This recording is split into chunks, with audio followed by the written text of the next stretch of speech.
nasa tanabi ko. Mukhang delikado na naman ako. O bakit ba kinikilig na naman ako? Pero ngayon ay parang nakaiba. Pag nakatingin sa iyong mata, ang mundo ay kalma.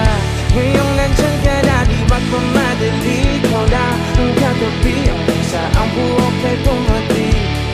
Di na maghanap ng kung anong sagot sa mga tanong, dahil ikaw ang katiyakan ko.